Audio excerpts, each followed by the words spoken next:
चाउमिनको खाने हाल्दिउँ भयो त्यो भाइको ट्रक चाहिँ यही मेरो देखिएको मुनि राखेको छु कस्तो बेथेल ए चस्को ए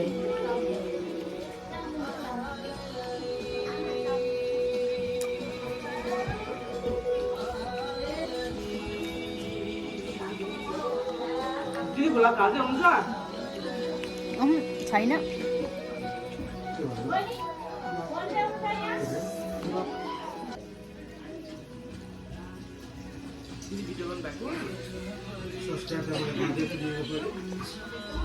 आज चाउमिन उसलाई नदेखाउनु मिठो भइरहेको छ नि मिठो भइरहेको है आज बडी नानीले आजको दिनमा सङ्गति पनि सकियो अनि आफ्नो सङ्गति हामीहरू चाहिँ यसरी चाउमिन खाँदैछौँ गाइस एकदम यामी छ आज हाम्रो यो चाउमिन चाहिँ बनाउने चाहिँ हाम्रो मण्डलीको अगुवा आमा हुनुहुन्छ अपेक्षा मलाई यस्तो ठुलो मनपर्छ नि ओइली भएको भन्दाखेरि यस्तो यामी छ गाइस अमिलो छ अनि मेरो अचार बनाउने चाहिँ मेरो अचारहरू अचार बनाउने चाहिँ आमाको अचार अगुवा आमाको चाउमिन किम्ची पनि एकदम ल किम्ची बनाउने यता चाउमिन बनाउने यता अगुवा के अरे अगुवा आमाले बनाउनु भएको चाहिँ यो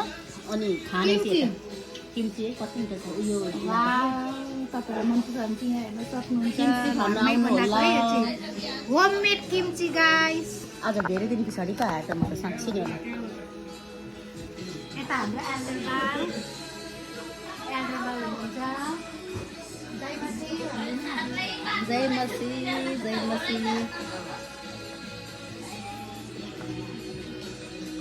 खाँदाखेरि कस्तो गर्दा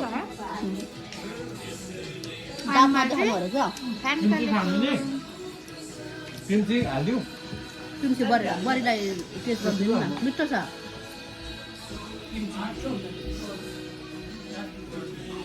हामी पनि टेस्ट गरौँ न फ्यान्टा जस्तो फेन्टा फेन्टा तपाईँहरू पनि यसरी नै इन्जोय गर्नु होला गाइस यसरी इन्जोय गर्नु होला विकेन्डमा है सबैजनालाई धन्यवाद हेरिदिनु भएको बेलामा आफ्नो सङ्गति पुरा यहाँनिर चाउमिनहरू सबै कति खानु नि तपाईँहरूलाई हालिदिउँ यसरी मजाले